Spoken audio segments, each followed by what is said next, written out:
The journey of 1,000 miles begins with a single step, and every great journey begins with a vision and a mission. Seeing children and families who endure the risks and the difficult circumstances, living and working in the streets, the Institute of the Daughters of Mary Help of Christians took upon itself to meaningfully respond to this sore reality by establishing the Laura Vicuña Foundation. It was in the late 1980s when the proliferation of street children came about.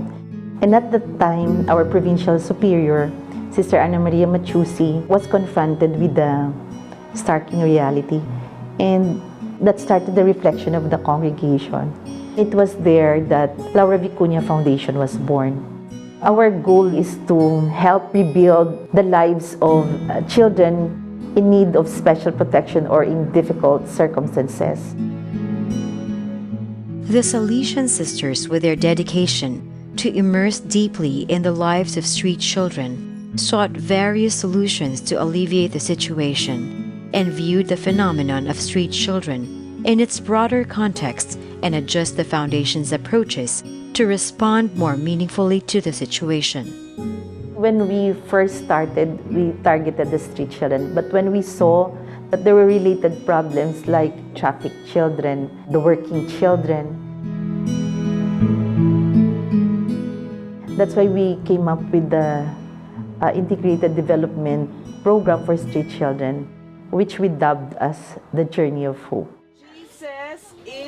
Guided with love, compassion, and value for life, the Journey of Hope project embraces holistic and innovative programs addressing the rights of children. It has since implemented and sustained responsive and innovative interventions such as the Child Protection Clinic on Wheels, Youth Helping Youth or YEHEY, Vocational and Technical Education Program, Community Mobilization for Education or COME project in Negros Occidental, and a residential program for sexually abused girls. These programs respond not only to the children and youth at risk, but to their families as well.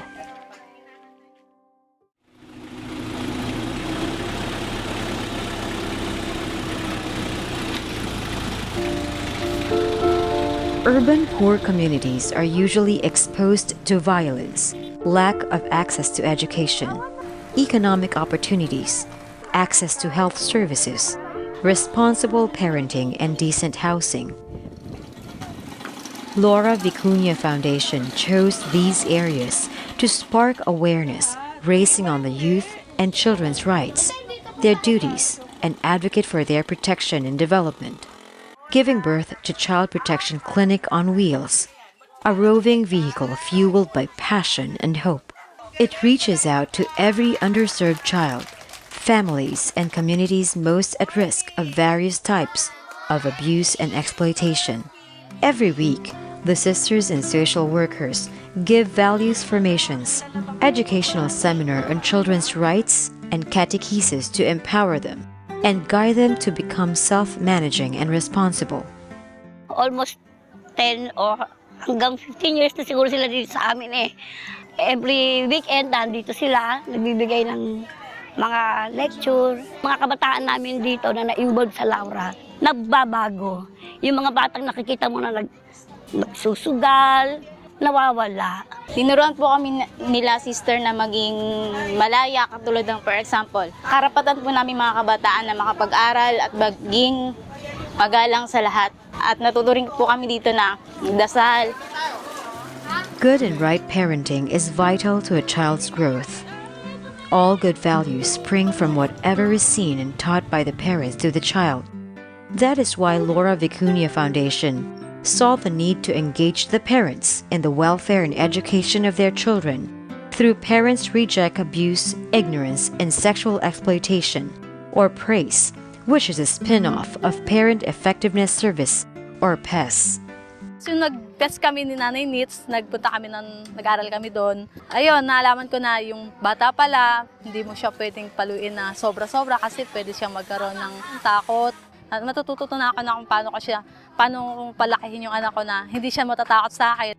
Ang PES po ay para po sa mga nanay na kasali po sa programa namin ng CPC. Meron po siyang manual na pinag-aaralan po namin para maituro po namin sa mga nanay. Ano po kasi yan, 8 na Sundays na parang 8 modules po. Lahat po ng mga naka-attend ng 8 modules na yun, gagraduate sila. Tapos po, sila po yung parang kasama namin magturo sa mga bagong nanay na dumadating. Another step to the journey of hope is to provide street children and marginalized youth their right to education, following the preventive system of education of Don Bosco.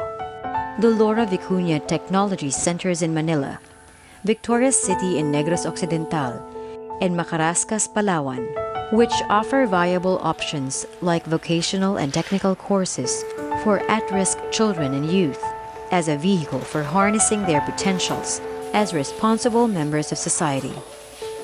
From 1995 until now, talagang we cater to hundreds, thousands of young girls. Not only young girls, there are also young boys who also enrolled in this technology center. Some of them were able to look for companies wherein they can have their work. Then afterwards, if they show really that they are really responsible and they are really capable of working in the different companies, then they're being absorbed.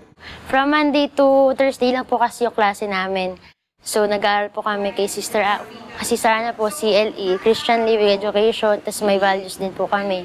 English, Business Math, Office Tech, mga ganun po.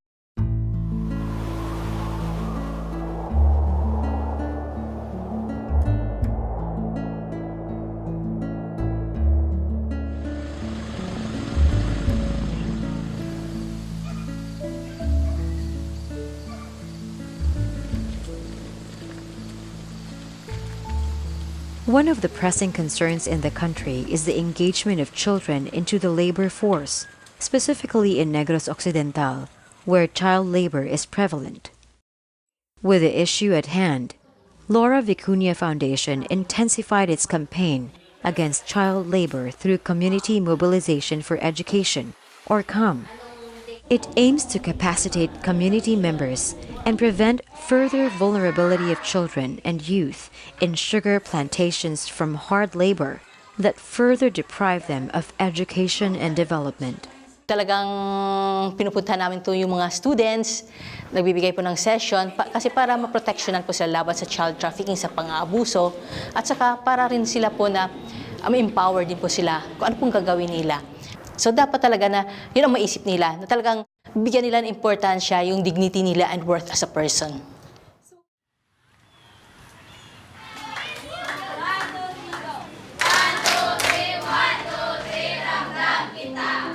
To build on the previous work of the Child Protection Clinic on Wheels and to unleash the potential of the young, Youth Helping Youth, or YEHE, through Follow Your Dream was created. Follow Your Dream instills in the young to pursue God's dream for each of them and become active Christian citizens in the society. Under it are 2 projects: the Boys Reject Abuse, Violence and Exploitation, or I Am Brave, and the Girls Reject Exploitation, Abuse and Trafficking, or I Am Great. These projects focus on the roles of young girls and boys as advocates against any form of abuse in their respective communities. Dati po, kapag sumasama po ako sa mga barkada ko, nagtatambay, nantitrip kami at nambabastos. Pero sa mga natutunan ko ngayon, nang mali po pala yun. The way naman po nila yun ng pananamit, lifestyle nila yun. Kaya hindi po dapat sila i-judge at ipakita sa kanila yung tamang pagre-respeto na nararapat sa nila. During session kasi, sinabihan kami, halimbawa nakaranas ka nung karasan, sino yung mga taong dapat mo na puntahan unang-una. Tapos kung sino yung mga taong dapat mong pagkakatiwalaan. Siguro kung makaranas ako ng ganun, una-una kong puntahan kay God, mga magulang ko, saka yung teacher ko, tsaka yung mga kaibigan ko or best friends ko na sigurado ako na makakatulong talaga sa akin.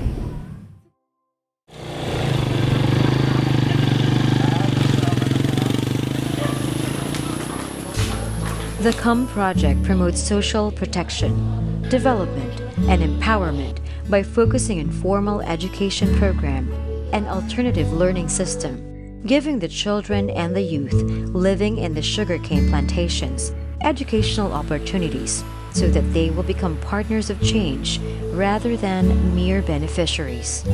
We listen to them individually. We cater to their needs from the physical, emotional, everything. At least our presence, maybe we could not talk to all of them all at the same time, but our presence, they see us, they know that they can approach us anytime, they can ask us. They feel that they are not alone. Nang dahil sa Laura Vicuña, gin-train kami, at least para bang makapagsalita kami sa harap ng maraming tao na katulad namin din na mga magulang.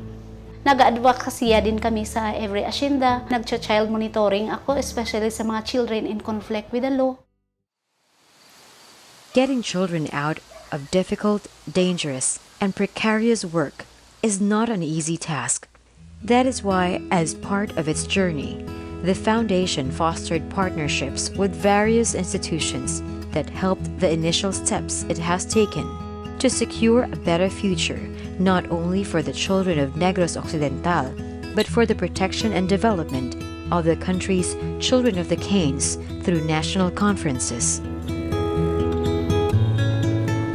Here in DepEd, especially in Division of Escalante City, we welcome partners for the good of our children, especially for the protection of our children. Nakahelp talaga yung advocacy doon sa mga school. May mga agent na pupunta dito in our provinces, yung mga bata.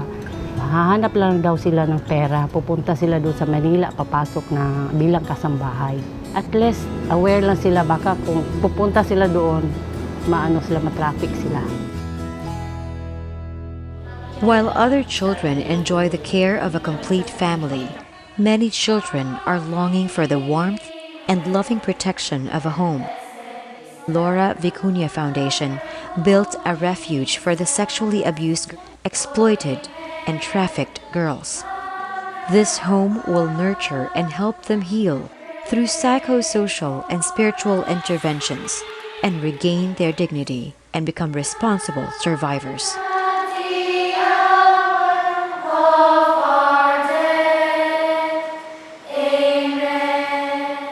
We provide them yung education nila. We provide them with their basic needs.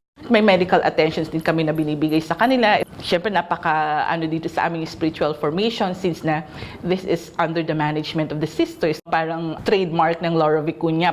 Still the sisters, kumbaga parang instill in them na yung pananalig sa Diyos is talagang nakakatulong for their healing. Simula po nang dito ko parang mahihain talaga po ako. Parang na-build po dito yung confidence ko po. O sabi nga na sister na, hindi mo kasalanan yung nangyari sa'yo sa nakaraan. Na may kasalanan yung gumawa. Kaya huwag kang mai-stuck sa ganun. Dapat daanan mo lang. Huwag daw tambayan, kumbaga. Kundi dahil po sa kanila, hindi po ako makakabangon po siguro. Hindi ko po mabubuo kung sino po talaga ako. Hope shines through the years as Laura Vicuña Foundation earned various awards for its selfless devotion in helping children at risk and providing education to marginalized youth, among which is the Stars Impact Award for their exemplary work on child protection and empowerment. But beyond the recognitions, Laura Vicuña only aspires that these children will be able to weave their dreams again, follow the plan of God in their lives, and become responsible citizens in their respective communities. Yung journey of hope ko po, buong-buo. Kasi hindi ko naman po in-imagine na magiging teacher ako dahil lang sa nakaraan namin. Tinulungan nila kami mag-heal yung sugat na meron kami. Napakalaki pong tulong nung nabigay nila sa amin. And napakasaya po na maramdaman na meron silang mga bata na kagaya namin na nagiging successful sa tulong nila. Nag-decide ang Laura Vicuña na ipadala ako ng Amerika Nag-represent ako doon sa sa United Nation. And then after nun, umuwi ako rito, pinag-nursing ako ni Sister Marivic. Ayun, natapos ko, tapos pumasa na rin ako. Kung nasan yung puso mo belong, babalik at babalik ka. Kasi doon ka magiging masaya. Kasi yun ang pamilya mo.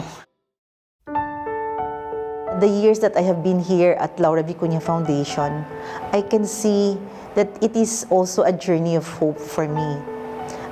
Hope because I feel that I should be first in really strengthening my faith in persons, especially in the situations that they are. And I can see also that it is a growth in spiritual motherhood.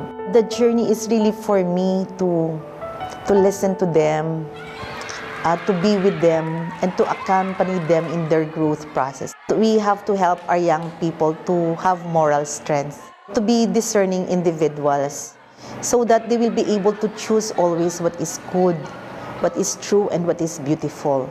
So it's really convincing the children now that there is still something beautiful waiting for them. Laura Vicuña gives hope a home. In its almost 3 decades of existence, the Laura Vicuña Foundation has achieved more than it initially hoped for. Despite the challenges along the way, its journey took the foundation beyond the bounds of impossibility that enabled them to draw best practices, such as giving deep and personal knowledge of children and youth in their care, openness to a person's sacred space where the human and the divine become one, creating a family atmosphere that embraces the joyful celebration in the daily among the young and lay partners. Positive belief and conviction in harnessing God-given potentials of children and youth. Creative use of multidisciplinary approaches in keeping the children at the center of the Foundation's interventions. Regular gathering of the former Vicuñans or past pupils, partnerships, and empowerment of parents in relevant sectors. And lastly, institutionalization and added value to existing educational system. The Foundation looks forward to a future where young girls and boys seek to grow in truth, freedom, and participate in transforming the world into a civilization of justice and peace. Only then can we say that hope is now finally at home.